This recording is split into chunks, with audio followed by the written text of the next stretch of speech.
Ada orang yang mudanya miskin tapi tuanya kaya, ada juga orang yang mudanya miskin tapi tuanya itu tetap miskin. Kenapa? Nah, ini ada banyak faktor ya. Salah satunya itu adalah sifat.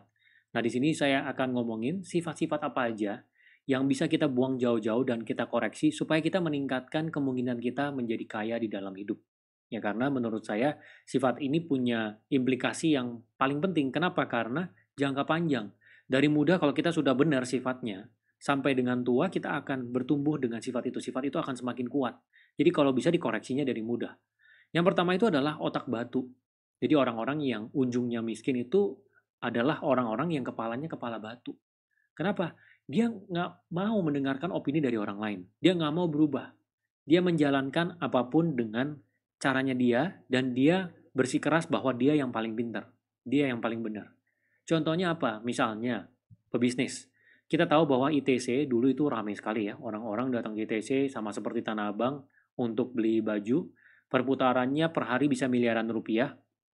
Tapi sekarang orang belanjanya udah online. Udah lewat live.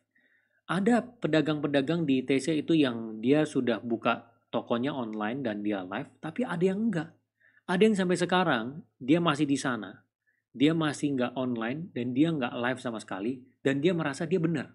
Cuman memang rezekinya belum ada aja. Ada loh orang seperti itu.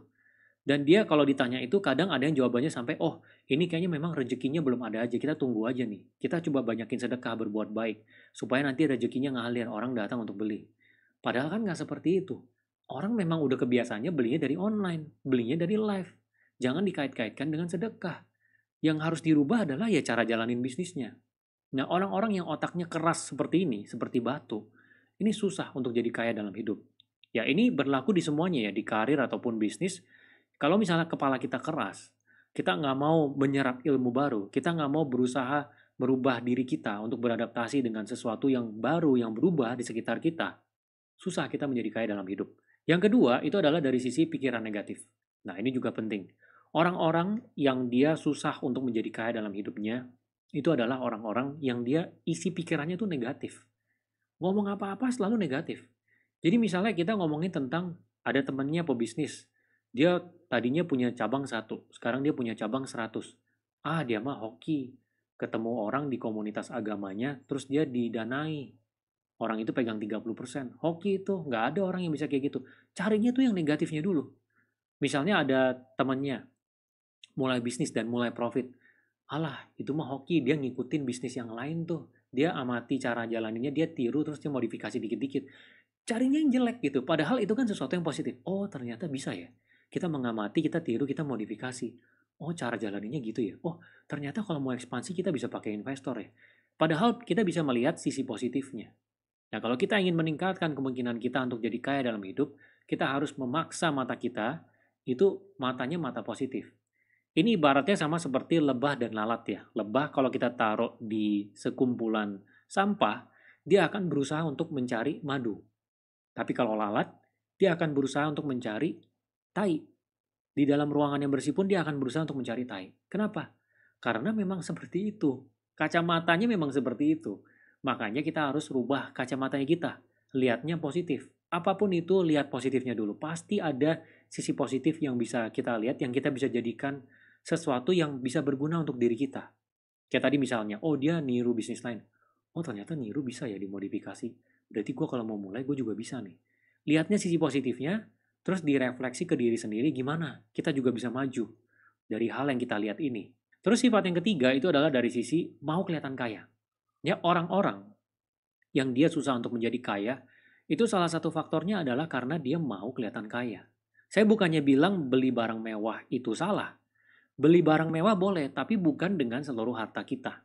Karena kekayaan itu adalah yang kita tidak lihat. Jadi kalau misalnya ada dua orang ini punya duit 50 miliar.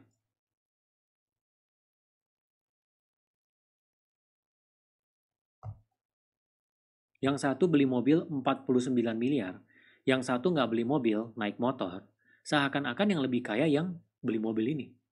Padahal kekayaannya sama. Bahkan yang ini mobilnya mungkin terdepresiasi dari tahun ke tahun. Yang satunya lebih kaya. Yang satunya bisa investasiin duitnya. Kalau tarik 10 tahun mungkin ini uang 50 miliar jadi 300 miliar mungkin. Jadi jangan buru-buru mau kelihatan kaya. Banyak orang yang dia miskin seumur hidupnya karena dia buru-buru mau kelihatan kaya. Punya uang berapa, 90% dipakai untuk beli barang supaya dia kelihatan kaya dibanding teman-temannya. Mau beli barang mewah boleh, tapi sebagian kecil dari porto. Uang kamu 10 M, kamu pakai 1 miliar buat beli barang mewah, boleh. Tapi kalau uangnya 10 M, 9 M-nya dipakai buat beli barang mewah, buat supaya bangga, kasih lihat ini adalah suatu pencapaian, kasih lihat ke orang, itu nggak bijaksana. Karena 10 M ini bisa diputar lagi sebenarnya buat jadi lebih gede lagi. Gitu. Nah, orang-orang yang susah menjadi kaya itu adalah orang-orang yang buru-buru dia. Mau kelihatan kaya. Dia nggak mikir jangka panjang uangnya itu bisa diputar lagi. Lalu sifat selanjutnya yang membuat orang itu selalu miskin di dalam hidupnya adalah karena dia maunya instan. Apa-apa maunya instan. Dia nggak mengenal yang artinya proses. Jadi misalnya proses itu ada orang pengen kurusin badannya. Dia jaga makanannya, dia makan nasi merah, dia kurangi minyak, terus dia lari setiap hari. Dia lakukan ini selama 6 bulan, 12 bulan, ya, akhirnya badannya turun beratnya. Terus badannya juga jadi berotot karena dia juga misalnya ngangkat beban. Nah, ini adalah proses. Orang-orang yang nggak pernah berproses mencapai sesuatu di dalam hidupnya, biasanya maunya instan. Apalagi anak zaman sekarang ya. Segala sesuatu itu bisa didapatkan dengan instan. Kita pesen barang, langsung datang. Setengah jam. Pesan makanan dulu, 20 tahun yang lalu, nggak bisa seperti sekarang. Tinggal buka handphone, pilih-pilih, pencet, datang setengah jam. Dulu nggak kayak gini. Ya, makin ke sini, makin berat. Karena segala sesuatu udah cepet. Terus kita juga attention span-nya, ya, kita nonton konten itu maunya semuanya cepet. Akhirnya kita mau semuanya instan di dalam hidup, termasuk menjadi kaya. Makanya banyak orang kejebak di robot trading, judi online, ya money game. Banyak yang kejebak di sana karena maunya instan. Waduh, taruh 20 juta, jadi 40 juta dalam 1 bulan. Kapan lagi dia masukin? Tanpa dia analisa, itu belakangnya gimana dia dapat duitnya. Ya, tanpa berpikir secara kritis, itu 20 juta jadi 40 juta dalam 1 bulan, apa di belakangnya? Diinvestasiin kah? Diapain? Dan secara umum rata-rata per tahun itu return yang normal itu berapa sih? Nah, orang-orang yang sudah pernah berproses, ya biasanya dia akan bisa menahan sifat yang mau instan itu. Tapi kalau orang-orang yang nggak pernah berproses, ya harus merubah dari sisi mindsetnya, ya harus sadar bahwa segala sesuatu itu memang butuh proses. Misalnya kita mau mulai bisnis, jangan baru coba sekali gagal bilang, oh udah ini mah gue emang nggak bisa bisnis. Ya padahal memang harus nyoba terus. Saya kan selalu bilang ya, nyoba 10 kali, sekali berhasil. Jangan berharap nyoba sekali langsung berhasil, jangan berharap 2 kali langsung berhasil. Karena jarang sekali yang seperti itu. Jarang sekali yang seperti Jeff Bezos, pendiri Amazon, sekali bikin berhasil langsung jadi gede. Kebanyakan pasti dia nyoba gagal, terus-terusan sampai dia berhasil. Memang seperti itu gitu. Jadi butuh pemahaman tentang proses. Ya jangan mau semuanya instan. Memang di dalam hidup itu kita butuh proses untuk mengejar segala sesuatu. Lalu sifat selanjutnya itu adalah dari sisi hobi menunda. Jadi orang-orang yang susah kaya di dalam hidupnya, dia hobi nunda. Apa-apa ditunda. Kayak misalnya, oke, hari ini gue tahu nih dari Pak Win, belajar AI itu penting. Oke, gue akan belajar AI, tapi nanti mungkin Sabtu. Terus di hari Sabtunya, nanti deh, mungkin di Rabu waktunya nggak ada. Tunda terus akhirnya udah setahun dia nggak belajar apa-apa. Ya kamu coba refleksiin ke diri kamu, mungkin kamu juga kayak gini. Banyak orang yang seperti ini.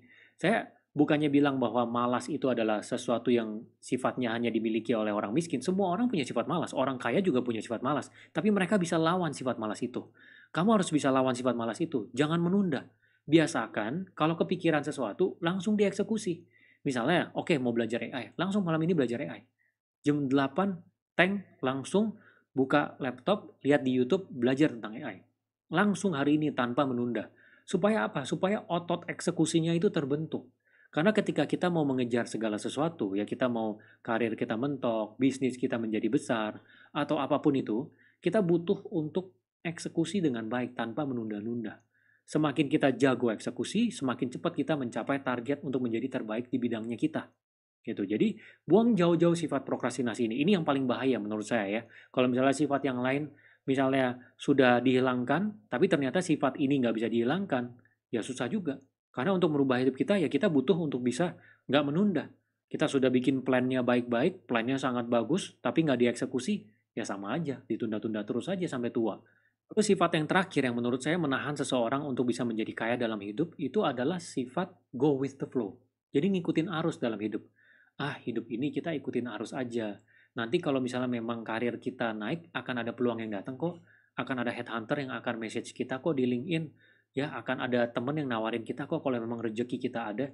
Kalau mindsetnya seperti itu, syukur-syukur arusnya kita nyampe di tempat yang baik nggak apa-apa. Tapi ada kemungkinan kita nggak kemana-mana. Gitu-gitu terus. Karena mengharapkan dari luar itu yang datang ke kita. Nggak bisa seperti ini. Jadi kita nggak bisa punya mentalitas go with the flow kalau kita mau menjadi besar. Kita harus menjadi sisi yang proaktifnya. Oke, gue pengen karir gue naik nih. Sekarang gue adalah manajer, gue pengen jadi kepala divisi. Ya cari di luar opportunity untuk jadi kepala divisi di mana nih? Proaktif. Ya, ngejar bolanya. Mau bisnis, bisnisnya jadi gede. Ya cari caranya. Oke, cara ngiklan gimana ya? Terus ini SEO apa ya? Ya terus bisnis kalau bisa jadi gede itu caranya apa lagi yang bisa dilakukan ya? Harus proaktif. Jangan cuma pasif dan go with the flow. Ya banyak orang yang dia go with the flow di dalam hidupnya. Dia mengikuti arus, dia nggak kemana-mana. Ujungnya tetap miskin aja. Ya karena dia punya mindset, ya hidup ini memang sudah ditakdirkan segala sesuatunya. Kalau misalnya memang baik untuk dia, maka akan berakhir baik. Kalau misalnya nggak baik, ya nggak berakhir baik. Jadi dia ngikutin aja arus. Nah ini bahaya sekali. Jadilah orang yang proaktif mengejar, ya bukan menunggu bola itu datang ke diri kita. Oke, jadi tadi itu adalah sifat-sifat yang menurut saya bisa dikoreksi untuk kita meningkatkan kemungkinan kita menjadi kaya dalam hidup. Saya harap kalian di sini nggak cuma dengerin doang, ya terus asal lewat aja, tapi benar-benar catat dan coba resapi, refleksikan ke diri sendiri. Kalau misalnya kurang jelas, dengar lagi, ya dan langsung jalankan. Kalau misalnya ada yang bisa dirubah, langsung dirubah, ya berdasarkan apa yang saya jelaskan. Semoga berguna ya.